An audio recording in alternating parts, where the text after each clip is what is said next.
ஒரு நல்ல நாளில் நல்ல பொழுதில் இளையோர் அரங்கத்தை ஏற்பாடு செய்திருக்கிறார்கள் புதுச்சேரி கம்பன் கழகத்தினர். கம்பனுடைய கதை மாந்தர்களிடமிருந்து நான் எதை கற்றுக்கொள்ள முடியும்? நீ அறத்தின் வழி நின்று சத்தியத்தின் வழி வாழ்வாயானால் ராமனை போல மேன்மையடையலாம். உள்ளத்தில் உறுதி கொண்டு அன்பின் வடிவமாகவே நீ இருந்தால் சீதைக்கு கிடைத்த பட்டம், இந்த உலகம் அனைத்துமே அவளை அம்மா என்று அழைக்கிறதே, அந்த பெருமை உனக்கு கிடைக்கும். நீ பக்தியோடு இருந்து தொண்டு செய்யும் மனப்பான்மையோடு நீ வாழ்வாய் என்றால் அனுமனைப் போல சிரஞ்சீவியாக இருக்கலாம். ஒரு நாட்டுக்கே நான் அரசன், நான் வேதம் படித்து விட்டேன், நான் உயர்ந்தவன் என்றாலும் ஒரு தவறு செய்து காமத்திற்கு நீ அடிபணிவாயே என்றால் உச்சாணி கும்பத்தில் நீ இருந்தாலும் அடிபட்டு கீழே விழுவாய் என்பதை ராவணனுடைய வாழ்க்கையை சொல்லிக் கொடுக்கிறது. தர்மமா சகோதர பாசமா என்ற கேள்வி வரும் பொழுது தர்மத்தை தேர்ந்தெடுத்தான் வீடனன், சகோதர பாசத்தை தேர்ந்தெடுத்தான் கும்பகர்ணன். நீ தர்மத்தை தேர்ந்தெடுத்தால் வீடனை போல வாழலாம், சகோதர பாசத்தை தேர்ந்தெடுத்தால் கும்பகர்ணனை போல அழியலாம். இந்த மாந்தர்கள் அனைவரும் நம் வாழ்க்கையில் இருக்கிறார்கள் பெருமக்களே, நம்ம கண்ணெதிரே காண்கிறோம். அதில் யாராக நீங்கள் மாறுகிறீர்கள், வாழ்கிறீர்களா, உயர்கிறீர்களா, வீழ்கிறீர்களா என்பது உங்கள் கரங்களில் இருக்கிறது என்பதைத்தான் மீண்டும் மீண்டும் மீண்டும் மீண்டும் இந்த கம்பன் கழகங்கள் சொல்லி செல்கின்றன. இந்த காப்பியத்தில் எல்லா கதாபாத்திரமும் அவன்தாங்க, எல்லா கதாபாத்திரமும் அவன்தான். ராமன் அவன்தான், சீதை அவன்தான், வீடனன் அவன்தான், கும்பகர்ணன் அவன்தான், ராவணன் அவன்தான், எல்லாம் அவன்தான். இந்த பாத்திரங்கள் வழியாக காலாகாலத்திற்கும் தலை தோங்கும் அறத்தை அவன் பாடிச் செல்வதனால்தான் தமிழுக்கு கதி என்று வள்ளுவனையும் கம்பனையும் சொல்லிக் கொண்டிருக்கிறோம். வள்ளுவன் இலக்கணம் கொடுத்துட்டாரு, எப்படி வாழணுங்கிற இலக்கணம் கொடுத்துட்டாரு. இலக்கியத்தை கம்பனிடமிருந்து நாம் எடுத்துக்கொள்ளலாம், கம்பனிடமிருந்து நாம் எடுத்துக்கொள்ளலாம். அப்பேற்பட்ட இந்த காப்பியத்தில் 3 பொருண்மகளை புதுச்சேரி கம்பன் கழகம் தேடி எடுத்து கொடுத்திருக்கிறது. வில், சஞ்சீவி, அக்னி. இந்த காப்பியத்தில் வில் என்ன செய்கிறது, சஞ்சீவி என்ன செய்கிறது, அக்னி என்ன செய்கிறது என்பதை பற்றி பேசுவதற்காக 3 மாணவர்கள் வந்திருக்கிறார்கள். முதலில் காப்பியத்தில் நான் என்ற பொருண்மையில் வில் குறித்து பேசுவதற்காக அன்பு தம்பி கவிநிலவன் வந்திருக்கிறார். வாங்கள் கவிநிலவன், வில் குறித்து இந்த அவையில் உங்கள் வில்லாற்றலால் சொல்லாற்றலால் விளங்க வையுங்கள். வாய்ப்புக்கு நன்றி. இந்த உலகத்தில் நிரந்தரம் என்று ஏதேனும் இருக்க முடியுமா என்பதுதான் நிரந்தரமான கேள்வியாகவே இருக்கிறது. புராணங்களில் நாம் பார்க்கிறோம், எல்லா விதமான தவசிகளும் அவர்களுடைய தவம் முடித்த பின்னர் அப்படி ஒரு வரம் கிடங்கிலேயே இல்லை என்றாலும் நிரந்தரத்தன்மையை கொடு என்றுதான் எல்லா வரங்களையும் கேட்டிருக்கிறார்கள். அது இல்லை என்றதும் வேறு வரங்களுக்கு மாறிவிடுவார்கள். இந்த உலகத்தில் எது வேண்டுமென்றாலும் நிரந்தரமற்று போகலாம். ஆனால் ஒரு கவிஞனின் சொல் என்பது அறத்தின் பால் நின்று எழுமென்றால் அது காலத்தில் அழிவதே இல்லை என்பதை கம்பன் இன்றும் நின்று நிலவிக் கொண்டிருக்கிறான். கம்பனுக்கு ஒரு பெரிய வணக்கங்களை கூறி இந்த உரையினை தொடங்குகிறேன். வில் என்கின்ற பொருண்மையில் பேசுவதற்கு என்னை அழைத்திருக்கிறார்கள். பொதுவாக திருமாலினுடைய வழக்கமான ஆயுதங்களில் வில் இல்லை. வில் என்பதை பெருமான் ராமன் என்கின்ற அவதாரத்தில் மட்டும் எடுத்துக்கொள்கிறார். அது எந்த அளவுக்கு பின்னால் மாறுகிறது என்றால், வேறு எந்த இலக்கியத்தில் ராமபிரானை பற்றி பேசினாலும் வில்லோடு சேர்த்து வைத்து பேசும் மரபையே நாம் கொண்டுள்ளோம். குலசேகர ஆழ்வார் இப்படியாக பாடி பரவுகிறார். தலையவிழும் நறுங்குஞ்சி தயரதந்தன் குலமதலாய் வளைய ஒரு சிலையதனால் மதிலிலங்கை அழித்தவனே என்று பாடுகிறார். எங்கே ராமபிரானை பற்றி பேசினாலும் அல்லது எப்பொழுது ராமபிரானை நினைத்தாலும் வில்லோடுதான் அவர் நம் கண்முன்னால் நின்று காட்சி தருகிறார். பெரியவர்கள் ஆழ்வார்களை விட்டு விடுவோம், நம் வீட்டில் இருக்கின்ற குழந்தைகளை அழைத்து ராமனை போல் செய்து காட்டு என்றாலும் வில்லெடுத்து அம்பு விடுவது போன்றுதான் அவர்கள் செய்து வாட்டுவார்கள். அப்படி என்றால் ராமபிரானும் வில்லும் ஏன் பிரிக்க முடியாததாகிறது? ராமபிரானினுடைய வாழ்க்கையில் முதல் வில் தாடகையை வதம் செய்கின்ற பொழுது நுழைகின்றது. தாடகை ஒரு பெண்ணாக இருக்கிறாளே, குருவே எப்படி நான் இவளை வதம் செய்வேன் என்று கேட்டபொழுது அவள் பெண்ணே அல்ல, அவளை நீ வதம் செய்யலாம் என்று குரு கூறிய பின் ராமன் தன்னுடைய முதல் கணையை தொடுக்கிறார். சொல்லுக்கும் கடிய வேக சுடு சரம் கரிய செம்மல் அல்லொக்கும் நிறத்தினாள் மேல் விடுதலும் வைர குன்ற கல்லொக்கும் நெஞ்சில் தங்காத அப்புறம் கடன்று கல்லா புல்லர்க்கு நல்லோர் சொன்ன பொருளென போயிற்றன்றே என்று கம்பன் எழுதுகிறார். அந்த அம்பு எப்படி தாடகையினுடைய மார்பில் புகுந்து அப்புறம் போனதென்றால், எப்படி நல்லவர்கள் கற்றவர்கள் கல்லாதவர்களுக்கு ஒரு பொருளை சொன்னால் இந்த காதில் வாங்கி அந்த காதில் விட்டு விடுவார்களோ அதுபோன்று இந்த மார்பில் புகுந்து வெளியே போய்விட்டது என்பதாக கம்பன் ஒரு உமையை படைத்து காட்டுகிறான். அடுத்த வில்லானது ராமனுடைய திருமணத்தில் வருகிறது. சற்றே கொஞ்சம் இந்த இடத்தில் யோசித்து பார்ப்போம். கம்பன் ராமனுடைய வில்லை மட்டும்தான் புகழ்கிறானா என்ன? இந்திரசித்து இல்லையா? இந்திரசித்தினை பற்றி பேசுகின்ற பொழுது வில்லாளரை எண்ணின் விரற்கு முன்னிற்கும் வீரன் என்று கம்பன் பேசுகிறான். சற்றே இந்திரசித்தினுடைய வதையை நீங்கள் கொஞ்சம் நினைத்து பாருங்கள். உக்கிரமான போர் நடந்து கொண்டிருக்கின்றது. அந்த போரினுடைய வெம்மையால் சகல திக்குகளும் சிதறி ஓடுகின்றன. அப்படியான போரில் இந்திரசித்து தன்னுடைய சாரதியை இழக்கிறான். இழந்த பின் என்ன செய்தான் என்று கம்பன் கூறுகிறான். துள்ளுபாய் புறவி தேரும் முறை முறை தானே தூண்டி அள்ளினன் பறிக்கும் தன்பேர் ஆவமே ஆகமாக வள்ளல் மேல் அனுமந்தன் மேல் மற்றையோர் மல் தின் தோல் மேல் உள்ளுறப் பகழி தூவி ஆர்த்தன நவரு முட்க என்று கம்பன் எழுதுகிறான். அவன் தன்னுடைய அம்பரா தூணியை இழந்து விட்டான். எது அம்பரா தூணி ஆனது அப்பொழுது என்று கேட்கின்ற கேள்விக்கு, எல்லோரும் எய்த அம்பானது அவனுடைய மார்பில் இருக்கிறது. ஒவ்வொரு அம்புகளாக பிடுங்கி அவன் எல்லோரின் மீதும் ஆர்த்து தூவினான் என்பதாக கம்பன் எழுதுகிறான். இதில் ஆச்சரியம் லக்குவனுக்கு மிகப்பெரிய திகைப்பாகிவிட்டது. லக்குவன் கூறுகிறான், எய்தவன் பகழியெல்லாம் பறித்திவன் என்மேலையும் கைத்தடுமாறாதுள்ளம் உயிர் இனம் கலங்காது யாக்கை மொய்க்கனை கோடி கோடி மொய்க்கவும் இளைப்பொன்றில்லான் ஐயனும் இவனோடென்று மான் தொழில் ஆற்றல் என்றான். ஆண்களுக்கென்று ஒரு தொழில், ஒரு ஆற்றல், ஒரு வீரம் இருக்குமானால் இந்திரசித்தோடு முடிந்தது என்றான். ஆனால் இந்திரசித்தின் கையில் இருந்த வில்லுக்கும் ராமனுடைய கையில் இருந்த வில்லுக்கும் என்ன வித்தியாசம்? நான் இப்படியாக பார்க்கிறேன்.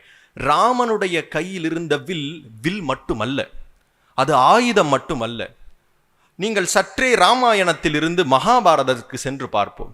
அர்ஜுனன் என்கின்ற கதாபாத்திரத்திற்கு மிகவும் சுவாரஸ்யமான ஒரு சாத்தியம் உண்டு. அது என்னவெனில், வீரன் யோகியாகின்ற தருணம் அர்ஜுனனுக்கு மட்டும்தான் காப்பியத்தில் வாய்த்திருக்கின்றது. அவ்வளவு காலம் வீரனாக இருந்தவன் பெருமானை கண்டுகொண்டவுடன் ஒரு யோகியாக மிளிர ஆரம்பிக்கிறான். அந்த வாய்ப்பு ராமாயணத்தில் வில் என்கின்ற ஒரு ஆயுதத்துக்கு வாய்த்திருக்கிறது என்பதுதான் மிக முக்கியமாக நாம் சிந்திக்க வேண்டியதாகும். என்னவெனில், வாலியினுடைய வதத்தை இந்த இடத்தில் சிந்தித்து பார்ப்போம். வாலி சண்டையிட்டுக் கொண்டிருக்கிறான். திடீரென்று ஒரு அம்பு எங்கோ இருந்து அவன் மேல் பாய்கிறது. எங்கோ இருந்து பாய்ந்தவுடன் வாலியினுடைய திகைப்பில் இது யாருடைய அம்பு என்று முதலில் அவன் ஆயுதமாக பார்க்கிறான். திருப்பி பார்த்தால் ராமன் என்கின்ற பெயர் எழுதியிருக்கிறது. உடனே வாலிக்கு புரிகிறது, மும்மை சால் உலகிற்கெல்லாம் மூலமந்திரத்தை மற்றும் தம்மையே தமர்க்கு நல்கும் தனிப்பெரும் பதத்தை தானே இம்மைக்கும் எழுமை நோய்க்கும் மருந்தினை ராமன் என்னும் செம்மை சேர் நாமம் தன்னை கண்களில் தெரிய கண்டான் என்று கம்பன் எழுதுகிறான். இப்படி என்றால் ராமன் யார் என்பதை ஒவ்வொரு கதாபாத்திரத்துக்கும் கூறுகின்ற யோகியாக வில்லும் அம்பும் இருப்பதை நாம் காணலாம். இன்னொரு ஆதாரத்தை எடுப்போம். கும்பகர்ணனை வதைய செய்கிறார். அப்படி வதம் செய்கின்ற பொழுது அவயங்கள் எல்லாம் அறியப்பட்டவனாக கும்பகர்ணன் களத்திலே இருக்கின்ற பொழுது கும்பகர்ணன் ராமனை பார்த்து கேட்கிறான், என்னை இந்த நிலத்திலேயே வைத்திருப்பாயா ஐயா? என்னை தயவு செய்து என்னுடைய மோட்சத்தை எனக்கு அளித்து விடு என்று கேட்டவுடன் கம்பனுடைய வார்த்தை, அவன் கேட்டது என்னவென்றால், வரம் கொண்டான் இனி மறுத்தல் வழக்கன்றென்றுருவாளி உரம் கொண்ட தடஞ்சிலையின் உயர்நெடுநான் உள்கொழுவா சிரம் கொண்டான் என்று கம்பன் எழுதுகிறான். கும்பகர்ணன் கேட்டது வரம். வரத்தை ஈய முடியும், அருள முடியும். அருளலுக்கான கருவியாகவும் வில்லானது இருப்பதை நம்மால் காண முடிகின்றது. மேலும் எல்லாவற்றுக்கும் மேலாக ராமபிரான் யார் என்பதை ஓரளவுக்கு குறியீடாக உணர்த்துவதும் வில்லாகவே இருக்கின்றது. நீங்கள் நினைத்து பார்க்கலாம், பரமாத்மா இந்த உலகத்தில் நின்று செயலாற்றுவதற்கு ஒரு அவதாரம் வேண்டுமா என்ன? இல்லை. அவர் நினைத்தாலே அது ஆற்றிவிடும். ஆனால் உலக இயற்கைக்கு கட்டுப்பட்டு எல்லா விதமான மாயைக்கும் உட்பட்டு அவன் மனிதனாக பிறவி எடுக்கிறான். அதைதான் கம்பன் கருடன் என்கின்ற கதாபாத்திரத்தில் ஆறிவதி ரேக மாயை அறிவார் என்று புலம்புகிறான். அப்படியானால் வில்லானது ஒரு இடத்தில் இருக்கிறது, அம்பு சென்று வேலையை நிகழ்த்துகிறது. வில்லும் அம்பும் வேறில்லைதான். அதுபோன்று பெருமாள் இருக்கிறார். பரபிரம்மமாக அவர் இருந்தாலும் அவதாரமாகி அம்பு இந்த உலகத்தில் வந்து எல்லா விதமான வேலைகளையும் முடித்து விட்டு போகிறது. ஓரளவில் வில்தான் ராமன் என்கின்ற முடிவுக்கு நம்மால் வந்துவிட முடியும். அது எப்படி எனில், இந்த பாடலை நினைத்து பார்ப்போம். சீதை அசோகவனத்திலே வாடி இருக்கிறாள். அப்படி வாடி இருக்கின்ற பொழுது அவள் சொல்லுகிறாள், இந்த உலகங்கள் யாவும் ராமன் வந்துதான் அழிக்க வேண்டுமா என்ன? இல்லை இல்லை, என் சொல்லினால் சுடுவேன், ஆனால் அது தூயவன் வில்லினாற்றற்கு மாசென்று வீசினேன் என்று கூறுகிறாள். வில்லினுடைய ஆற்றற்கு மாசு என்று ஏன் இவள் இலங்கை எரிக்காமல் இருக்க வேண்டும்? அப்படி பார்த்தோமே ஆனால் சீதை எவ்வளவு தூரம் ராமனுடைய வருகைக்காக காத்திருந்தாலோ அவ்வளவு தூரம் ராமனுடைய வில்லின் நாணேற்றும் ஒளிக்காக காத்திருந்தாள். ஏனெனில் அந்த ஒளிதான் அவர்களை சேர்த்தது, அந்த ஒளியே மீண்டும் சேர்க்கும் என்று அவள் நம்பிக்கொண்டிருந்தாள். அதனால்தான் மீண்டும் வருகின்ற பொழுது அவனுடைய போர்க்களத்தில் நின்று எல்லாவற்றையும் சுக்குநூறாக்குகின்ற காட்சியை நாம் வில்லின் மூலம் காண்கிறோம்.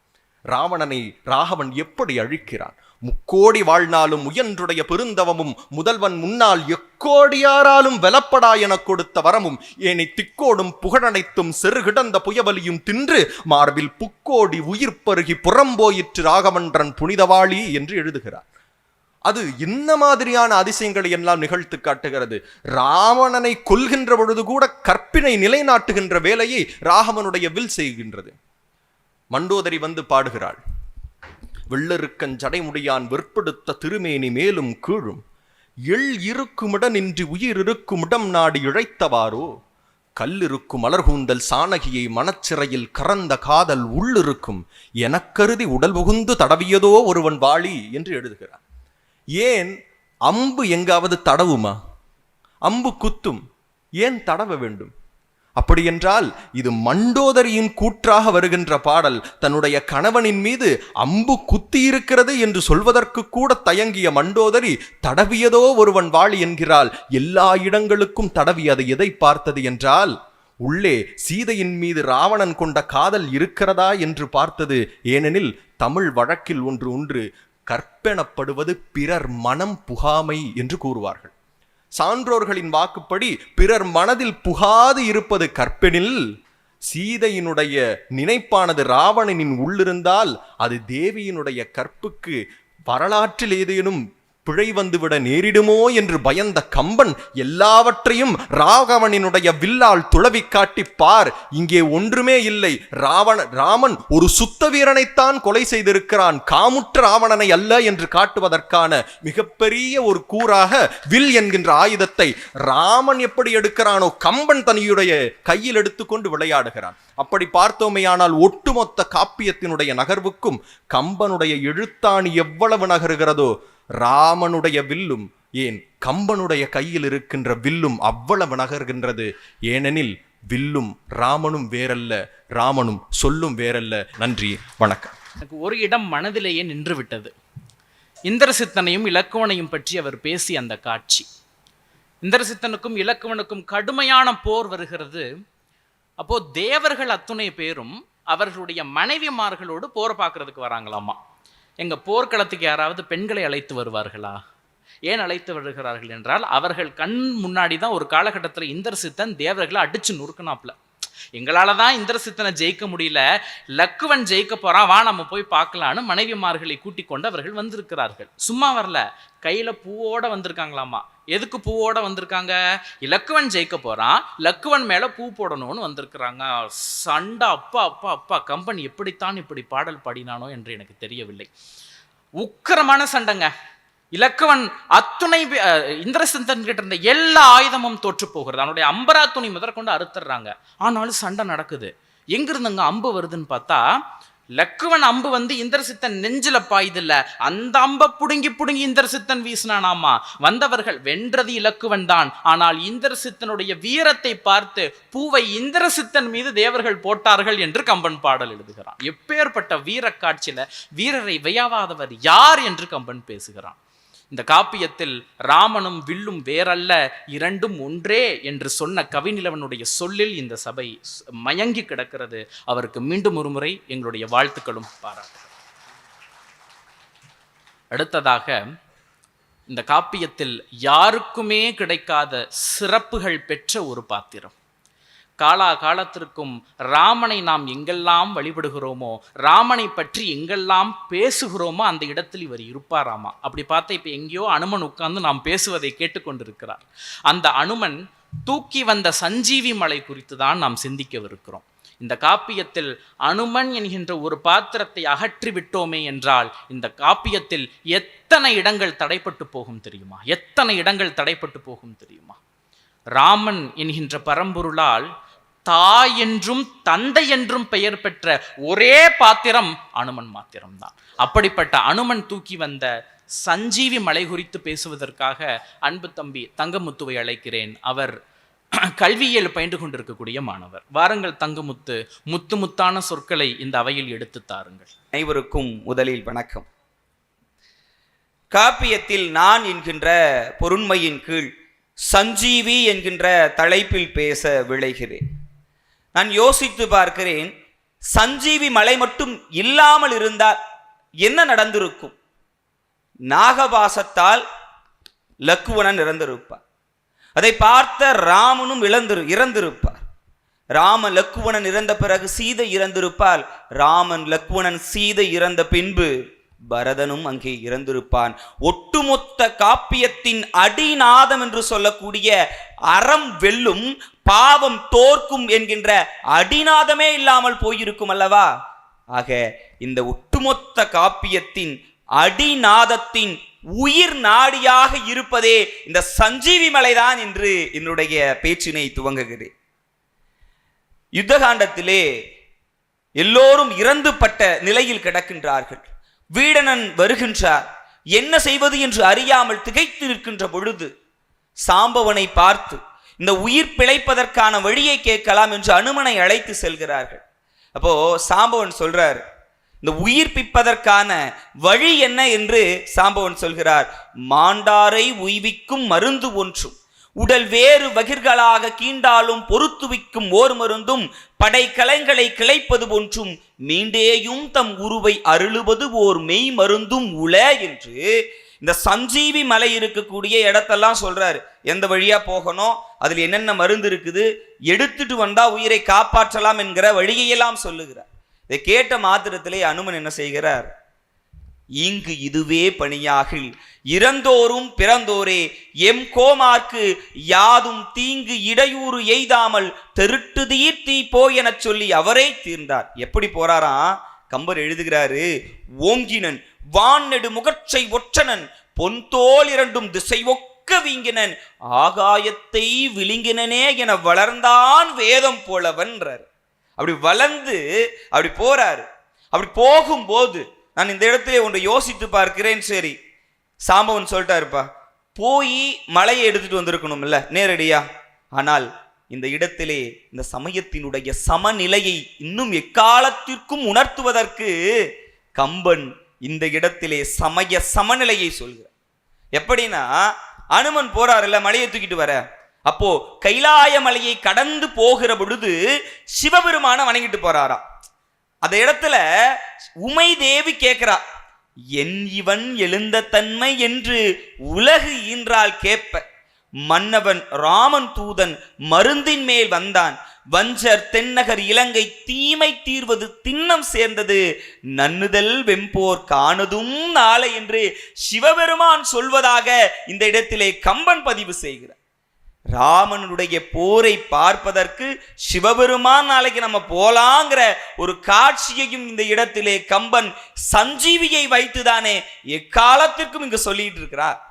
அப்படியே சரி போனாரு. போன மாத்திரத்திலேயே மலைய மருந்து தானங்க எடுத்துட்டு வரணும். இந்த இடத்துல சாம்பவன் என்ன சொன்னா? மருந்தின் தன்மையை மாண்டாரை உய்விக்கும் மருந்து ஒன்றும் உடல் வேறு வகிர்களாக கீண்டாலும் மருந்தினுடைய தன்மையை சொல்லி மருந்தை தானே கொண்டு வர சொன்னான்.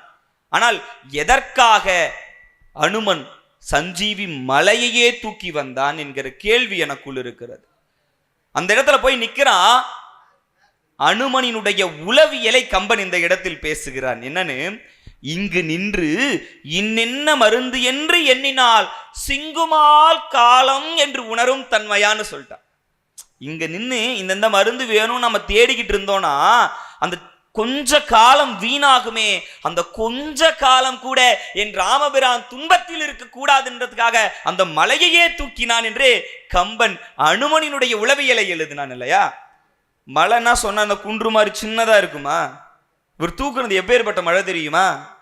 1000 யோசனை அகன்றுமே உயர்ந்து 1000 யோசனை ஆழ்ந்தது அம்மலை. எப்படி தூக்குறாராம்?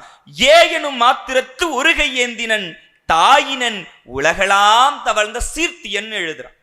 இந்த இடத்துல நான் கம்பனை வியந்து பார்க்கிறேன். ஒரு சொல்லை பயன்படுத்தினார் பாருங்க, தாயினன்னு சொல்லணும். ஏன் தாயினன்னு சொல்லணும்? வேற ஏதாவது சொல்லியிருக்கலாம் இல்ல?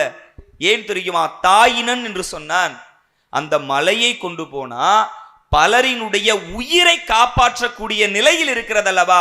ஒரு தாய் என்பவள் உயிரை கொடுக்கும் நிலையில் உள்ளவள். அதனால்தான் இவன் இந்த மலையை கொண்டு போய் உயிர் கொடுக்கும் நிலையில் இருப்பதால் தாயினன் என்று கம்பன் அந்த இடத்திலே உயர்த்தி பிடித்தார். அது எப்பேற்பட்ட மழைங்க, சாதாரணமா உருவாச்சா? பார்க்கடல் கடைகிற பொழுது அந்த அமுதத்தோடு உண்டான அந்த மருந்துகளை எல்லாம் எடுத்து வைக்கிறாங்க.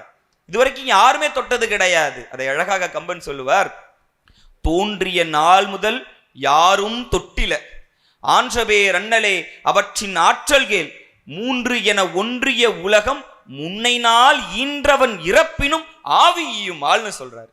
எப்படி இந்த உலகத்தையும் படைக்கக்கூடிய பிரம்மனே இறந்து போனாலும் அவரை உயிர்ப்பிக்கக்கூடிய தன்மை உடையது இந்த சஞ்சீவி மலைன்னு சொன்னார் இல்லையா? அப்ப அந்த சஞ்சீவி மலையை எடுத்துட்டு போறாரு. அந்த எடுத்துட்டு போறதுக்கு உள்ள இந்த ராமன் லக்குவனினுடைய பாசத்தை மிக அழகாக சொல்கிறார். இவர் மயங்கி விழுந்து கிடக்கிறாருல்ல, இறந்து பட்ட நிலையில் கிடக்கிறாரு. இவருமே விழுந்து கிடக்கிறாரு. ஏனென்றால் ராமன் லக்குவனனும் ஈருடல் ஓர் உயிராக வாழக்கூடியவர்கள். புலம்புறாருங்க, இளையவன் இறந்த பிறகு எவரும் எனக்கு அளவு அரு சீர்த்தியன் அரண் என் ஆண்மையன் எல்லாத்தையும் எனக்கு எதுப்பா, இந்த அறம் வேண்டாம், வாய்மை வேண்டாம், எனக்கு எதுவுமே வேணான்னு புலம்பக்கூடிய நிலையில் இருக்கிறாரு. அப்படி இருக்கக்கூடிய அந்த ராமபிரானை காப்பாற்ற அனுமன் கொண்டு வந்த சஞ்சீவி மலை வந்து நின்னது. இந்த வஞ்சகர்களுடைய இருக்கக்கூடிய இடத்துக்கு அந்த மலை வராததுனால என்ன பண்ணுச்சான், மலை மேலே நின்றுடுச்சான். மலை மேலே நின்றுடுச்சு. மகன் கொண்டு வந்தான் மலையை, காற்று பகவான், வாயு பகவான். அப்படியே அந்த மலையில் காற்று பட்ட மாத்திரத்திலே எல்லோரும் உயிர் பெற்று எழுந்தார்களா. மகன் கொண்டு வந்து வாயு பகவான் தந்தை எல்லோரையும் உயிர்ப்பித்தாரே என்று சொன்னால், அந்த மலை இருந்ததுனால தான் நாங்க யுத்த காண்டமே நடந்து இன்னைக்கு அறத்தை நிலைநாட்ட முடிந்தது. அதற்கு பிறகு ராமபிரான் அனுமனை பார்த்து வியந்து வியந்து சொல்றாரு.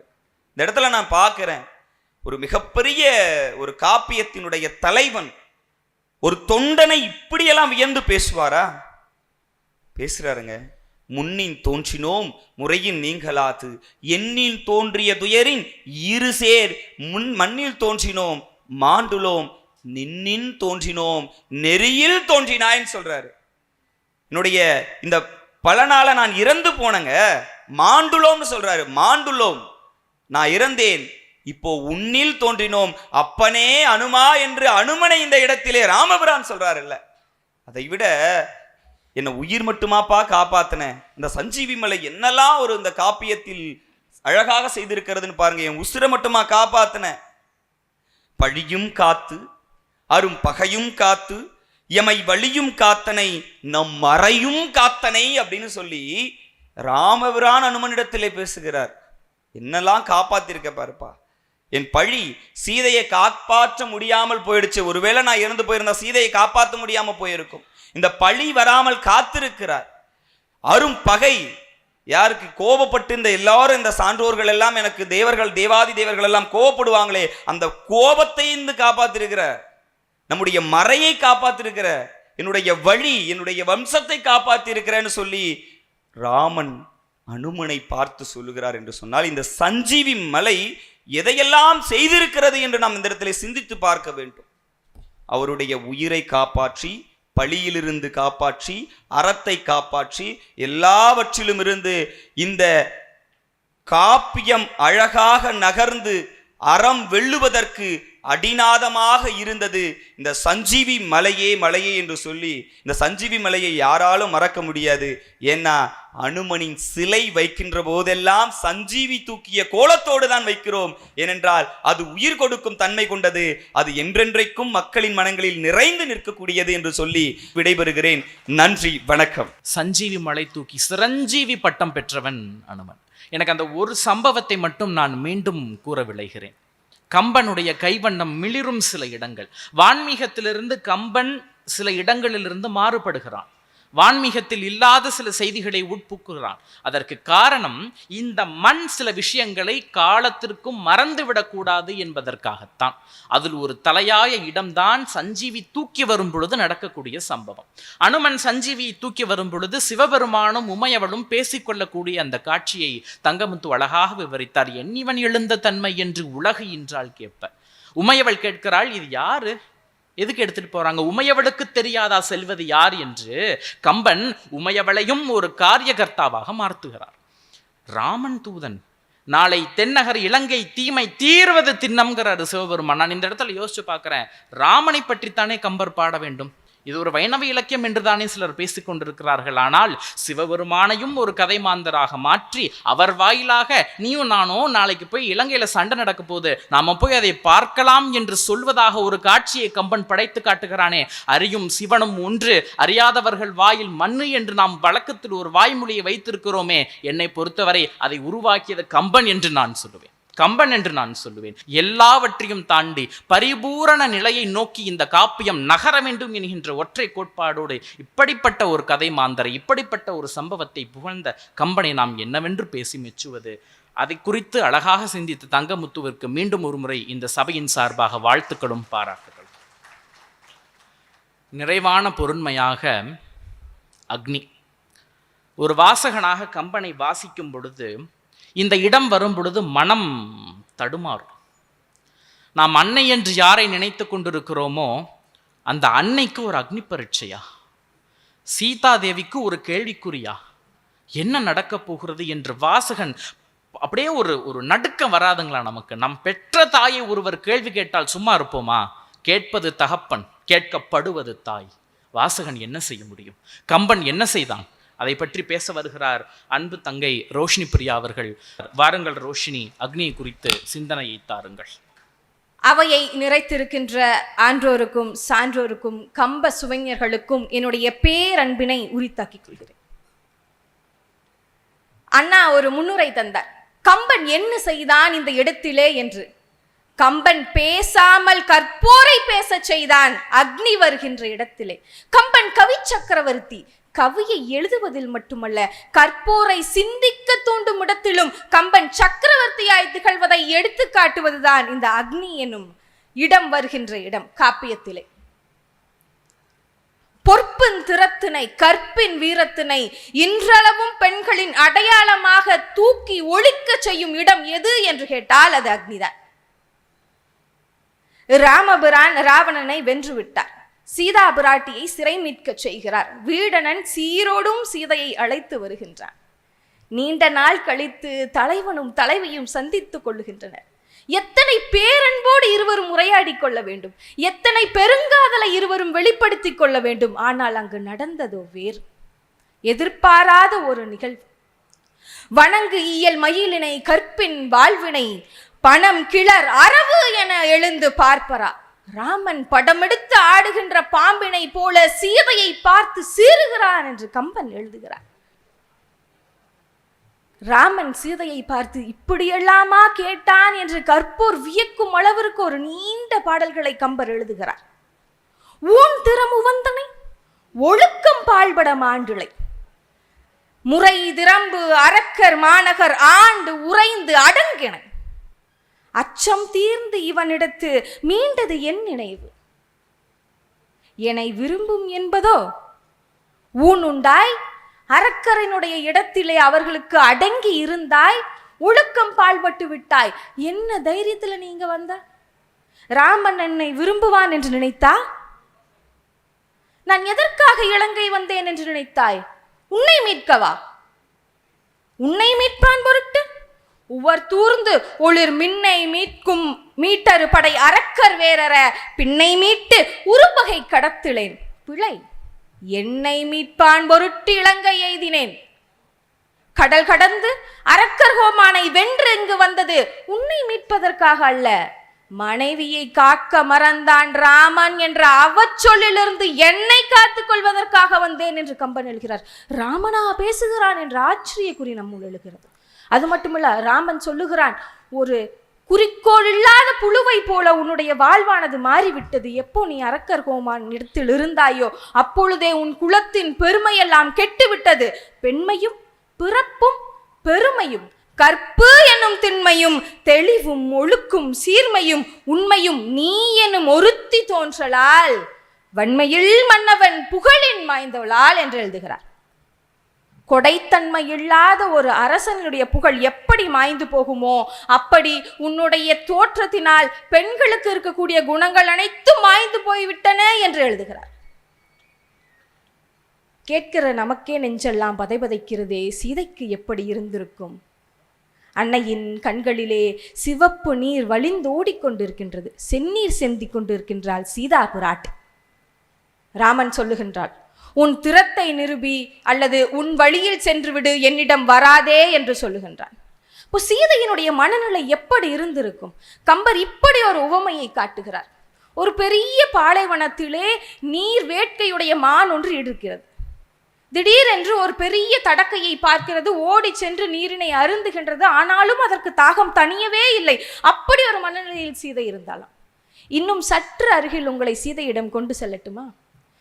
இப்போ நம்ம இருக்கக்கூடிய வெயில் காலத்துல எத்தனை தண்ணி குடிச்சாலும் நமக்கு தாகமே அடங்காது. ஒரு தவிப்பு இருந்து கொண்டே இருக்கும். அந்த தவிப்பை நாம் அனைவரும் உணர்ந்திருப்போம். அப்படிப்பட்ட ஒரு தவிப்பில் சீதை இருக்கிறாள். ஏன்னு சொன்ன, நீண்ட நாள் கழித்து ராமனை காண்கிறாள்.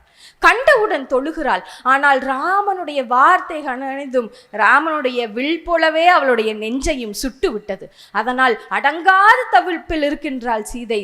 சீதை சொல்லுகிறாள், எத்தவம் என் நிலம் என்ன கற்பு, நான் இத்தனை காலமும் உழந்து ஈந்து எல்லாம் பித்து எனலாய், அவம் பிழைத்தோ மன்றோ உத்தம நீ மனத்து உணர்த்திலாமையால் நான் இத்தனை நாள் காத்திருந்தேனே உனக்காக. அனுமன் வந்தானே, என்னுடைய கற்பு நலனை எல்லாம் உன்னிடம் அனுமன் சொல்லவில்லையா? தூதுவன் என்றானே, என்னுடைய நிலையை உன்னிடம் பகிரவில்லையா? நான் இத்தனை நாள் இருந்த தவமும் என்னுடைய கற்பும் என்னுடைய நலனும் உன்னுடைய மனதில் பொருட்படாவிட்டால் நான் வாழ்ந்து என்ன பயன் என்று கேட்கிறார் சீதை. வள்ளுவர் இப்படி சொல்லுகிறார், தற்காத்து தற்கொண்டார் பேணி தன்னையும் காத்து கொண்டு தன்னை கொண்டவனுடைய புகழையும் காத்து கொண்டு தகை சான்ற சொற்காத்து சோர்விலாள் பெண். இப்போ அந்த இடத்துல சீதையினுடைய மனநிலை எப்படி இருக்கும்? தன்னுடைய கணவன் தன்னை பழிச்சொற்களால் ஏசுகிறான் என்ற போதிலும் அவனை உத்தம என்று குறிப்பிடுகிறார். தன்னுடைய கணவனுடைய புகழை சீதை அவ்விடத்தில் காத்து நிற்கிறாள், இறுகப்படுகிறாள், சொற்காத்து நிற்கிறாள். அவள் அல்லவோ பெண் என்று கம்பர் பாடுகிறார். நான் இறப்பதுதான் ஒரு வழி என்று சொன்னால் நான் அதையும் செய்ய தயாராக இருக்கிறேன், லக்குவனே இடுதி தீ என்கின்றார். லக்குவனுக்கு அன்னையின் சொற்களையும் மீற முடியவில்லை. அண்ணனை பார்க்கிறான், அண்ணன் கண்ணிசைவு தருகிறான், லக்குவன் தீயை மூட்டுகிறான். தீயை வலம் வருகிறாள் சீதை. சொல்லுகிறாள், மனத்தினால் வாக்கினால் மறு உற்றேன் எனின் சினத்தினால் சுடுதியால் தீச்செல்வ என்கின்றாள். நான் மனதினாலும் என்னுடைய வாக்கினாலும் ஒரு நாளேனும் மாசுற்று இருந்தால் தீச்செல்வ என்னை சுட்டுவிடு என்கின்றாள். பெண்கள் பிறருடைய உள்ளத்திலும் இல்லத்திலும் இருக்கும் பொழுது அவர்களுடைய கற்பு பறிபோவதில்லை. பிறரை தங்களது உள்ளத்தில் ஏற்கும் பொழுதே அவர்களுடைய கற்பு போகிறது. அதனால்தான் அந்த இடத்தில் உடலால் என்று சொல்லாமல் மனத்தினாலும் வாக்கினாலும் என்று கம்பர் எழுதுகிறார். எவ்வளவு பெரிய பெண்களுக்குரிய அறத்தை கம்பர் இந்த இடத்துல போதித்திருக்கிறார். அதனால்தான் வள்ளுவர் சொல்லுகிறார், பெண்ணின் பெருந்தக்க யாவுல கற்பு என்னும் திண்மை உண்டாக பெறின. அந்த இடத்திலேயே நமக்கு கற்பு என்பதற்குரிய விளக்கம் தெரிந்து விட்டது. கற்பு என்பது மன உறுதி, மன திட்பம். அத்துணை நாள் அரக்கர் கோமான் இல்லத்திலிருந்தும் ஒரு இடத்திலும் தன்னுடைய மன உறுதியை இழக்காதவள் சீதை என்று சொன்னால் அதனை நம் எல்லோருக்கும் எடுத்துக்காட்டியது அக்னி வந்த இடம்தான். தீக்குள்ள இறங்கிட்டான் அக்னி பகவான். அவள் அப்படியே தாமரை மலர் மேல் அவள் எப்படி பிறந்தாலோ அதே போல் பூ போல் அவளை தூக்கி கொண்டு வெளியில் வருகிறான்.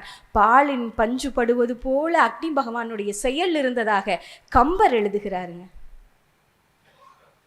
வெளியே வர ராமன் கேட்கிறான், நீ யார், நீ யார் இவளை காத்து வந்தது அப்படின்னு கேட்கிறான். அக்னி பகவான் சொல்லுகிறார், நான் தான் அக்னி பகவான்.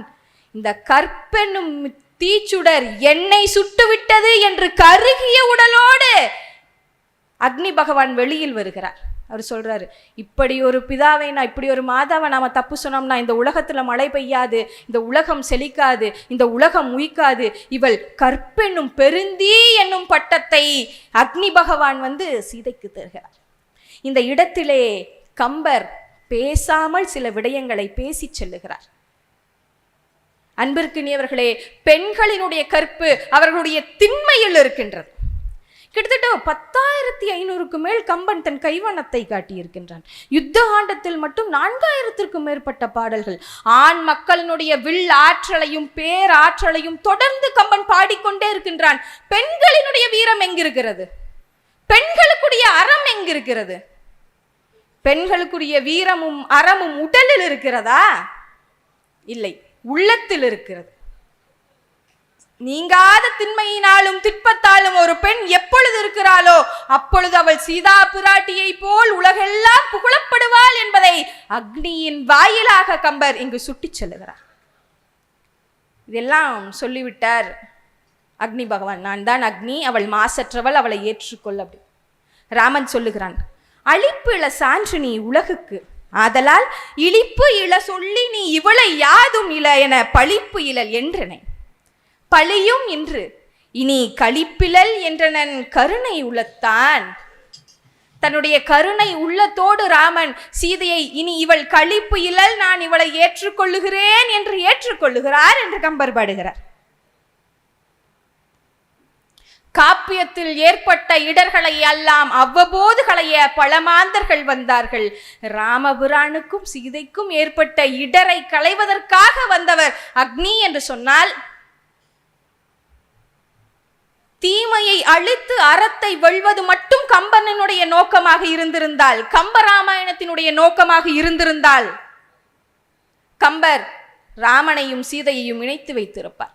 அதையும் தாண்டி கம்பரினுடைய நோக்கம் அறத்தை நிலைநாட்டுவது.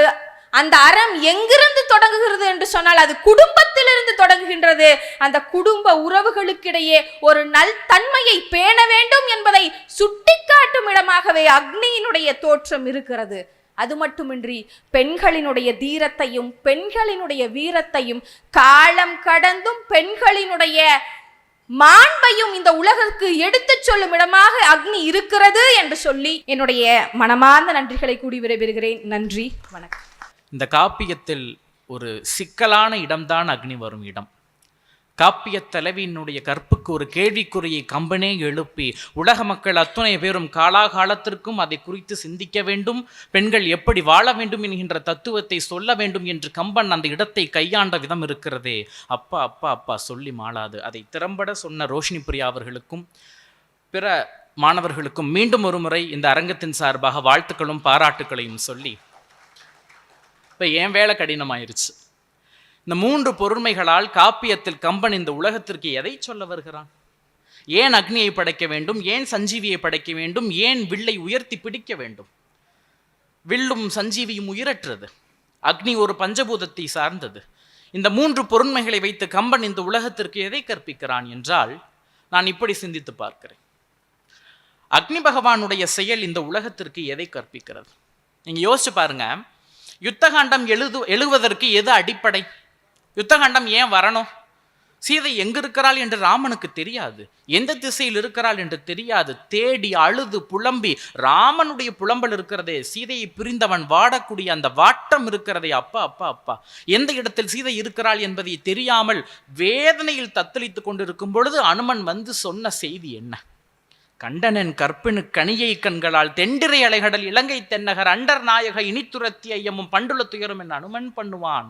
கண்டனன் கற்பினு கனியை, நான் யாரை பார்த்துட்டு வந்திருக்கேன் தெரியுமா? சீதையை பார்த்துட்டு வந்தேன்னு கூட சொல்லல, கற்பினுக்கு அணியாக திகழும் அந்த சீதையை நான் பார்த்து வந்திருக்கிறேன். விற்பெருந்தடந்தோள் வீர வீங்கு நீர் இலங்கை வெற்பெல் நற்பெருந்தவத்தலாய நங்கையை கண்டேன் அல்லேன். இப்பிறப்பென்பதொன்றும் இரும்பொறை என்பதொன்றும் கற்பெனும் பெயரதொன்றும் களி நடம் புரிய கண்டேன் என்று கம்பன் ஒரு வார்த்தை. எப்ப சீதை அந்த கற்பு என்பதற்கு ஒரு உருவம் கொடுத்து அது இலங்கையில் நர்த்தனம் ஆடிக்கொண்டிருக்கிறது என்றுதான் கம்பன் பதிவு செய்கிறான். சொல்வது யார்? அனுமன். சொல்லின் செல்வன் என்று ராமனால் பட்டம் பெற்ற அனுமன் விற்பெருந்தடந்தோள் வீர என்று ராமனை அழைத்து நர்த்தனம் ஆடிக்கொண்டிருக்கிறாள் சீதை என்கின்ற பாட்டை பாடுகிறார்கள். அப்ப எதுக்கு அக்னி வரணும்? எதற்கு அக்னி வரணும்? நான் ஒரு நிமிடம் வான்மீகத்திற்கு செல்கிறேன். வான்மீகத்தில் இந்த காட்சி வரும் பொழுது சீதை ராமனை திட்டுவா. தெரியுமா உங்களுக்கு? சீதையினுடைய மறுமொழி கடுஞ்சொற்களாக வரும். நீ கேள்வி கேட்கிறியா? உங்க அப்பா யாருன்னு எனக்கு தெரியும், அரசவையில் பேசியது அந்த புறத்தில் மாற்றியது என்றெல்லாம் தயரதன் முதற்கொண்டு திட்டுவாள். தெரியுமா உங்களுக்கு? கம்பன் அப்படியே அந்த காட்சியை மாற்றிவிட்டார். அப்படியே அந்த காட்சியை மாற்றிவிட்டார். ரோஷினி பிரியா பேசுறப்ப சொன்னாங்களே, எவ்வளவு கடுஞ்சொற்கள் ராமன் பயன்படுத்தக்கூடிய அந்த கடுஞ்சொற்கள் இருக்கிறது. அப்பா அப்பா அப்பா படிக்கும் பொழுது கண்களில் ரத்தம் தாங்க வடியும். சீதையை பார்த்து நீ என்ன பண்ணிக்கிட்டு இருந்த? கற்புக்கு அவமானம் தேடி தந்து விட்டாயா என்று ராமன் கேட்கக்கூடிய சுடும் மொழிகள்ங்க. சுடும் மொழி. கேட்பது தந்தை, கேள்வி கேட்கப்படுவது தாய். என்ன பண்ண முடியும் அந்த இடத்துல? அனுமன் முதற்கொண்டு அப்படியே ஐயோ என்ன இப்படி நடக்குதே என்று அத்துணை பேரும் செயலற்று நிற்கக்கூடிய அந்த காட்சியில் சீதை சொன்ன பதில், அதுதான் இந்த உலகம் உணர வேண்டிய தத்துவம். சீதை சொல்றான், எத்தவம், என்னலம், என்ன கற்பு, நான் இத்தனை நாளைக்கும் பாடுபட்டது, இத்தனை நாள் நான் போராடியது, உத்தமா நீ மனத்து உணர்ந்திலையோ, ஓ மனசுக்கு தெரியலையா என்று கேட்டதோடு மட்டுமல்ல, தீஞ்சொற்கள் சொன்ன ராமனை பார்த்து சீதை சொல்லக்கூடிய வார்த்தை உத்தமா என்று சொல்கிறார். சீதை இவ்வளவு தீஞ்சொற்கள் வந்தாலும், இவ்வளவு கஷ்டங்கள் அனுபவித்தாலும், யாருமே இல்லாம ஒரு தன்னந்தனி தீவிலே அவள் தவித்து கொண்டிருந்தாலும் அத்தனையும் அவளை கடக்கச் செய்தது எது தெரியுமா? அவளுடைய மனத்திடம் தான் பெரியவர்களே. அந்த மனத்திடம் தான் இந்த தலைமுறை கம்பனிடமிருந்து நாம் கற்க வேண்டிய பாடம்.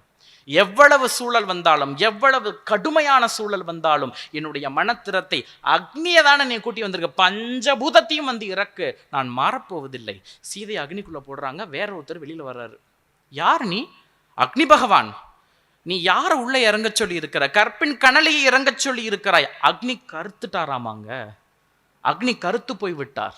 உலகத்திற்கு, அதுவும் கற்புடை பெண்களுக்கு எந்த களங்கமும் யாராலும் என்றைக்கும் ஏற்படுத்தி விடவே முடியாது என்னும் தத்துவத்தை மீண்டும் மீண்டும் மீண்டும் இந்த பொருண்மை நமக்கு உணர்த்தி கொண்டே இருக்கிறது. இதற்கு கம்பனை கற்க வேண்டும். இதற்கு கம்பனை கற்க வேண்டும். அடுத்ததாக நான் சஞ்சீவிக்கு நகர்கிறேன். அனுமன் எப்பேற்பட்ட பாத்திரம் இல்ல, எப்பேற்பட்ட பாத்திரம். கோசலை கூட ராமனை 10 மாதம் தான் வயிற்றில் சுமந்தாள். ஆனால் அனுமன் காலாகாலத்திற்கும் ராமனை நெஞ்சில் சுமந்து கொண்டே இருக்கிறான். அப்பேற்பட்ட பாத்திரம். யோசிச்சு பாருங்க, அந்த சஞ்சீவி மலை வருவதற்குள் ராமன் எவ்வளவு துடிதுடித்து போவார் தெரியுமா? இந்த உலகத்தில் இருக்கும் நாம் அத்துணை பேரும் நமக்கு ஒரு துக்கம் வந்தா யார்கிட்ட போறோம்? இறைவன் கிட்ட போய் அழுகிறோம். இறைவா என்னை காப்பாத்து, ராமனே என்னை காப்பாத்துன்னு ராமன் காலில் போய் விழுகிறோம். ராமனுடைய துயரையே நீக்கியது அனுமன் என்று சொன்னால் எப்பேற்பட்ட சிறப்பு அனுமனுக்கு உண்டு. அதனால் தான் எங்கெல்லாம் ராமனை பற்றி பேசுகிறோமோ, எங்கெல்லாம் கம்பராமாயணம் பேசப்படுகிறதோ, அந்த இடத்தில் ராமன் இருப்பார் என்கின்ற நம்பிக்கை இந்த மண்ணில் நம் மனதில் விளைந்த ஒரு நம்பிக்கை. எனக்கு அனுமனுக்கு கிடைத்த ஒரு சிறப்பு என்ன தெரியுமா? இந்த காப்பியத்தில் யாருக்குமே கிடைக்காத சிறப்பு, உலக மக்கள் யாருக்குமே கிடைக்காத ஒரு சிறப்பு அனுமனுக்கு மட்டும் கம்பர் வாய்மொழியால் கிடைத்திருக்கிறது. இந்த உலகத்துல எதுங்க பெருசு? இந்த உலகத்துல எது பெருசு? அவைகிட்ட கேட்போமா? பெரிது பெரிது புவனம் பெரிது, புவனமும் நான்முகன் படைப்பு. நான்முகனோ கரியமாள் உந்தியில் பிறந்தோன், கரியமாளோ அலைகடலில் துயின்றோன், அலைகடலோ குறுமுனியின் கையில் அடக்கம், குறுமுனியோ கலசத்துள் பிறந்தோன், கலசமோ புவியிற் சிறுமன், புவியோ அரவனுக்கு ஒருதலை பாரம், அறமோ உமையவள் சிறுவிரல் மோதிரம், உமையோ இறைவர்தம் பாகத்து ஒடுக்கம், இறைவனோ தொண்டர் உள்ளத்து ஒடுக்கம் என்ற அளவை. இறைவன் எங்கு குடிகொண்டிருக்கிறான் தெரியுமா? தொண்டர்தம் உள்ளத்தில் குடிகொண்டிருக்கிறான் என்று அவ்வை ஒரு இலக்கணம் தந்துவிட்டால் கம்பன் இதோ இலக்கியம் சமைக்கிறான். பெரியவர்களே, ராமன் எல்லாம் முடிஞ்சிருச்சுங்க. காப்பியத்தினுடைய இறுதி கட்டத்தில் எல்லாம் முடிஞ்சிடும். எல்லாருக்கும் ஏதோ ஒன்று ராமன் கொடுத்துருப்பார். கைகையினுடைய பழியை தொடச்சிருவார், பரதனுடைய துயரை நீக்கிடுவார், சீதைக்கு மீட்பை கொடுத்தாச்சு, வீடனனுக்கு அரசாட்சி கொடுத்தாச்சு, சுக்ரீவனுக்கு அரசாட்சி கொடுத்தாச்சு, எல்லாருக்கும் என்னமோ ஒன்று கொடுத்தாச்சு. ஒரே ஒரு ஆள் ஓரமாக நிற்கிறாருங்க, அனுமன். அனுமனுக்கு எதை கொடுப்பது? அனுமன் செய்த தொண்டிற்கு ஈடு இணையாக எதை கொடுத்து விட முடியும்? இது படிக்கிறப்ப கண்ணில் கண்ணீர் வரும். கம்பன் பாடுகிறாரு ராமன் வாயிலாக, போருதவிய தின்தோளாய், போருதவிய தின்தோளாய் என்னை பொருந்துற புள்ளுகங்கிறாருங்க. நான் இப்படி நிக்கிறேன், நீ வந்து என்னை கட்டி பிடிச்சுக்கோன்னு ராமன் சொல்றாரு. என்ன அர்த்தம் தெரியுமா? உன்னுடைய சேவைக்கு, உன்னுடைய தொண்டிற்கு, உன்னுடைய பக்திக்கு, உனக்கு கொடுப்பதற்கு என்னிடம் என்னை தவிர்த்து வேறு எதுவும் இல்லை என்று இறைவனே கைவிரித்த இடம் பெருமக்களே. அது இந்த சிறப்பு அனுமனை தவிர்த்து வேறு யாருக்கு வந்து விட முடியும்? அவன் தூக்கி வந்த அந்த சிரஞ்சீவி மலை லக்குவனுக்கு உயிரை மட்டுமா கொடுத்தது? ராமனுடைய துயரை மட்டுமா நீக்கியது? இந்த கம்பராமாயணம் தடையில்லாமல் ஓடுவதற்கான உயிர் நாடியாக சஞ்சீவி மலை இருந்தது என்று சொன்னால், அதை தூக்கி வந்த அனுமன் அவனுடைய புகழை பாடுவதற்கு வார்த்தைகள் கிடையாது பெருமக்களே, வார்த்தைகள் கிடையாது. நான் இறுதியாக வில்லுக்கு வருகிறேன். வில்லு என்ன ஆயுதம்? ஆயுதம் தானே. நாம் ராமனை வழிபடும் போதெல்லாம் கோதண்ட ராமனாக வழிபட்டு கொண்டிருக்கிறோம். இந்த வில்லை வச்சு கம்பர் என்ன சொல்ல வராருன்னு நான் அப்பப்போ யோசிப்பேன். என்ன சொல்ல வரீங்க நீங்க? எப்பா வில்னால நீங்க இந்த உலகத்திற்கு என்ன சொல்ல வரீங்கன்னு கம்பர்கிட்ட கேட்டா போட்டு நம்மளை குழப்புவாருங்க.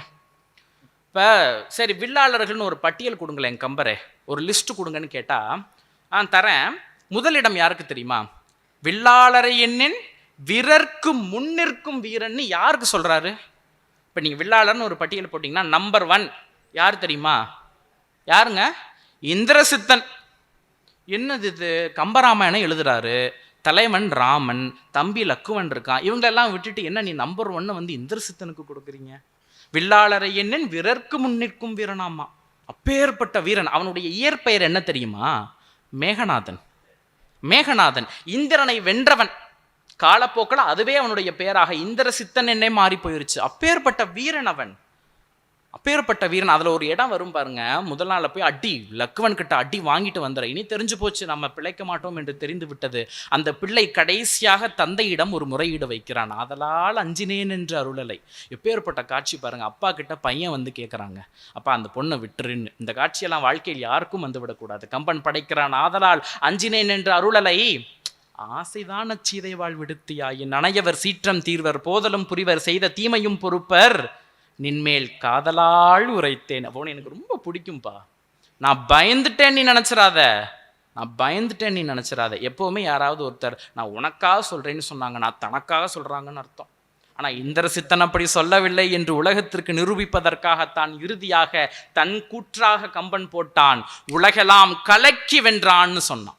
உலகத்தை சும்மா ஜெயிக்கல, உலகெல்லாம் கலக்கி வென்றவன் இந்த இந்திரசித்தன். எவ்வளவு சிறப்பு இந்திரசித்தனுக்கு! வீரரை வியவாதவர் யாருன்னு கேட்குறான். அப்புறம் ஏங்க இந்திரசித்தன் செத்து போனா? அப்படியே இந்திரசித்தன் மாண்டு போனான். அதுவும் எப்படி மாண்டு போனான்? அவனுடைய தலை இல்லை. தலையை அறுத்து குரங்கு கூட்டம் எடுத்து சென்று விட்டது. தலையில்லாத பிள்ளையாக அவன் கிடப்பான். மண்டோதரி ஓடி வருவா பாருங்க. அப்பா அதை படிக்கும் பொழுது கண்களில் நீர் சுட்டும். தலையின் மேல் சுமந்த கையில் தணலின் மேல் நிற்கின்றாள் போல் நிலையின் மேல் நிற்கின்றாளால் ஏக்கத்தால் நிறைந்த நெஞ்சல். ஓடி வராங்க, பெத்த தாய் மகன் செத்து கிடக்கிறதுக்கு ஓடி வரான். கொலையின் மேல் வேடன் கூர்கனை உயிரை கொள்ள மலையின் மேல் மயில் வீழ்ந்தன் நம் ஐந்தன் மேல் மருகி வீழ்ந்தாள். அவன் மலை மாதிரி விழுந்து கிடக்கிறான். எப்படி ஒரு மலையின் மீது ஒரு மயில் பறக்கும் பொழுது வேடன் அம்பு விட்டா துடி துடிச்சு அந்த மயில் விழுமோ, அந்த மாதிரி தன் மகனின் மீது தாய் விழுந்து அழுவதாக கம்பன் ஒரு காட்சி வைக்கிறான். ஏன் இந்திரசித்தன் இறந்து போகணும்? ஏன் இந்திரசித்தன் இறந்து போகணும்? கும்பகர்ணன், கும்பகர்ணன் எப்பேற்பட்ட வீரன்! இந்த தோல்ல இருந்து இந்த தோல் வரைக்கும் கும்பகர்ணனை தொடர்ந்து தோளோடு தோல் தொடர்ந்து நோக்கின் நாள் பல செல்லுமா. விட்டு விட்டு பார்த்தா கூட இல்ல, தொடர்ந்து பார்க்கறதுக்கே நாள் நிறைய போகுமாமா. எப்பேற்பட்ட வீரன்! நீர்கோள வாழ்வை நச்சி நெடுது நாள் வளர்த்து பின்னை போர்க்கோளம் செய்து விட்டாருக்கு உயிர் கொடாது அங்கு போகேன். வந்து எப்பேற்பட்ட சண்டை காட்சி தெரியுமா? கும்பகர்ணன் வதைப்படலத்தை எடுத்து படித்து பாருங்கள். அனுமன் தோற்றான், அங்கதன் தோற்றான், சுக்ரீவன் தோற்றான். எல்லாம் அடி நொறுக்கி எடுத்துட்டு சுக்ரீவனை தூக்கிட்டு உள்ள போவான் கும்பகர்ணன். ஒரு கையை அறுத்துருவாருங்க ராமர், ஒரு கையை அறுத்துருவாரு. இன்னொரு கையால இந்த கையை தூக்கி அடிப்பான். இந்த கையை அறுத்துருவாரு. 2 காலால சண்டை போடுவான். 2 காலையும் அறுத்துருவாரு. நாக்கால மலைகளை பிரட்டி அப்படியே வீசுவான் கும்பகர்ணன். எப்பேற்பட்ட வீரம் இல்ல! கடைசி வரைக்கும் போராடுவான். காப்பியத்தில் எந்த இடத்திலும் ராமனுடைய கரம் நடுங்கியது கிடையாது. கும்பனிடம் போர் புரியும் போது மட்டும் மலர்கரம் விதிர்ப்புற்றான் என்று கம்பன் எழுதுக. அப்பேற்பட்ட வீரன் கும்பகர்ணன். கும்பகர்ணனுக்கு கடைசியில் என்ன நடந்தது? அவனுக்கும் கழுத்தறுபட்டவன் மாண்டு போகிறான். வீரர்கள் ஏங்க வீழ்ந்து வீழ்ந்து போறாங்க? வீரர்கள் தானே, கம்பர் தானே, நீங்கள் தானே அடைமொழி கொடுத்தீர்கள். வில்லாளரை எண்ணின் வீரருக்கு முன்னிற்கும் வீரன் என்று நீங்கள் தானே அடைமொழி கொடுத்தீர்கள். பிறகு ஏன் கம்பரை அவர்களை கொன்றீர்கள்? இந்த கேள்வி வரும்ல. ராவணன் எப்பேற்பட்ட வீரன், ராவணன் எப்பேற்பட்ட வீரன். அவனுக்கு எதிர்க்கிறதுக்கே ஆள் இல்லாம போயிருச்சு. ராவணனுக்கு என்ன பண்றான், யானைகளை விட்டு குத்த விடுறானாமா நெஞ்சில. யானைகள் வந்து குத்துதில்ல, அந்த தந்தம் உள்ள குத்துறப்ப அதை அப்படியே அறிஞ்சிட்டான், அது அப்படியே மார்பிளையே தங்கிருச்சாமாங்க. இவனுக்கு கொழுப்பு, நெஞ்சில வந்து தந்தம் தங்குதாமா. அப்பேற்பட்ட வீரன் ராவணன். ராவணன் ஏன் செத்து போனான், ராவணன் ஏன் மாண்டு போனான்? இந்த கேள்விக்கு அப்ப வில்லாளர்னு நீங்க சொல்லிட்டீங்க, அப்புறம் ஏங்க இவங்களெல்லாம் கொல்றீங்களே கம்பர் என்று கேட்டால் எனக்கு அடைக்கல படலம் தான் நினைவுக்கு வருகிறது. வீடனன் அடைக்கலம் வரும் பொழுது கம்பன் ஒரு வார்த்தை போடுகிறான் ராமன் வாயிலாக. உடைந்தவர்க்கு உதவானாயின், உள்ளது ஒன்றியானாயின், அடைந்தவர்க்கு அருளானாயின், அறமென்னாம் ஆண்மை என்னாம் என்று கேட்கிறான். உங்ககிட்ட ஒருத்தன் உதவின்னு கையை நீட்டுறான் பாரு, அவனுக்கு நீ உதவி செய்யலைனா நீ அறத்தோடு இருந்தும் பயனில்லை, வீரத்தோடு இருந்தும் பயனில்லை. இந்த காப்பியம் அறத்திலும் மரத்திலும் தான் 2 கால் ஊன்றி நிற்கிறது என்றால் 2 கால்களையும் அகற்றி விடுகிறான் கம்பன். அப்ப எது முக்கியம், எது முக்கியம்? இப்ப இந்த பக்கம் இப்படி வச்சுக்கோங்களேன், பெரிய பெரிய வீரர்கள் மாண்டு போகுது. ராமன் கிட்டக்கு வாங்க, நான் ஒரு நிமிஷம் யோசிப்பேன். ராமன் சண்டை போடுற இடத்துலலாம் முதல்ல தாடகை வதம் செய்கிறப்ப ராமன் என்ன செய்கிறார்? நான் கொல்ல மாட்டேன்னு நிற்கிறாரு. அதை கவிநிலவன் அழகாக சொன்னார். நான் முதல்ல கொல்ல மாட்டேன், பெண்ணன மனத்திடை பெருந்தகை நினைந்தான். அங்கே மட்டுமா, முதல் நாள் போர்புரி படலத்தில் என்ன நடக்குது? ராவணன் தோற்று போகிறான். வாரணம் புருத மார்பு வரையினை எடுத்த தோளும் நாரத முனிவர்க்கேற்ப நயம்பட உரைத்தனாவும் தாரணை மொழிபத்தும் சங்கரன் கொடுத்த வாளும் கொண்ட அந்த மாபெரும் வீரன் முதல் நாள் போரிலே தன்னை விட வயதில் சிறிய ஒரு இளைஞரிடம் தோற்று போய் நிற்கிறான். தோத்து போனவதானுங்க நம்ம எல்லாருமே அடிப்போம், தோத்து போனவனை தான் நம்ம அடிப்போம். ஆயுதம் இல்லாமல் அவன் நிற்கக்கூடிய ராவணனை ஒரு நொடி நினைத்திருந்தால் ஒரு அம்பு போட்டு அந்த இடத்தில் கொண்டிருக்க தெரியாதா ராகவனுக்கு? யார் அவன்? எதிரி, தன் காதல் மனைவியை இன்னமும் சிறை வைத்திருக்கக்கூடிய எதிரி, வாழ்நாள் பகைவனுங்க அவன். ஆனால் ராமன் என்ன செய்கிறார்? ராமன் என்ன செய்கிறார்? ஆளைய உனக்கு அமைந்த யாவும் மாறுத மறைந்த பூளையாயின கண்டனை, இன்று போய் போருக்கு நாளை வா என்று நல்கின நாகிலங் கமுகின் வாளை தாவூரு கோசல நாடுடை வள்ளல்னு கம்பன் பாட்டு பாடலையா? இதுதான் ராமருக்கு வேலை. சண்டை போட சொன்னா விட்டுருவாரு. அப்போ எந்த இடத்தில் ஆயுதத்தை கையில் தூக்கினார்களோ அவர்கள் அத்தனை பேரையும் நீங்கள் ஒரு பக்கம் கொன்று குவிக்கிறீர்கள். ஆயுதத்தை எடுக்க மாட்டேன் என்று கீழே போடக்கூடிய காப்பிய நாயகனுக்கு பெருமையும் பேரும் வந்து சேர்கிறதே, இது என்ன முரண் கம்பரே என்று கம்பரிடம் கேட்டால் கம்பர் நமக்கு சொல்லிக் கொடுக்கக்கூடிய பாடம் அதுதான் பெருமக்களே. கம்பர் சொல்கிறார், உன் கையில் இருப்பது வில்லாக இருப்பினும் அதை நீ பயன்படுத்தும் முறையை பொறுத்துத்தான் அது அறக்கருவியா கொலைக்கருவியா என்பதை நீ முடிவு செய்கிறாய் என்று கம்பன் சொல்கிறான். ராவணனிடம் வில் இருந்தது, இந்திரசித்தனிடம் ஆயுதம் இருந்தது, கும்பனிடம் ஆயுதம் இருந்தது. அத்துணை இருந்த பொழுதிலும் அவர்கள் யாரும் தர்மத்தின் வழியில் நிற்கவே இல்லை. நீ தர்மத்தின் வழியில் நில்லாத பொழுது நீ எப்பேற்பட்ட வீரனாக இருந்தாலும் உன்னை நான் வெட்டி வீழ்த்துவேன். நல்லா ஞாபகம் வச்சுக்கோங்க, ராவணன் தான் தப்பு செஞ்சான். தப்பு செஞ்சவனை விட தூண்டினவனுக்கு தானே நம்ம தண்டனை அதிகமாக கொடுக்கணும். தவறு செய்தவனை விட அவனுக்கு துணை நின்ற இந்திரசித்தனும் கும்பகரனும் தலையில்லாமல் மரணிக்கிறார்கள். ராவணன் கூட குப்புற கடிச்சு தான் விழுகிறார். அப்போ அதர்மத்திற்கு நீ துணை போனால் உன்னுடைய வாழ்வு நிலையில்லாமல் போகிவிடும். காலத்திற்கு முன்னை எதற்கு சான்று காட்டுவார்கள் என்றால், ராவணன் பிறன்மனை நோக்கினான் என்பதற்கு நாம் எடுத்துக்காட்டாக எதற்கு சொல்கிறோம்? அவனை மாதிரி வாழக்கூடாதுன்னு சொல்றோம்.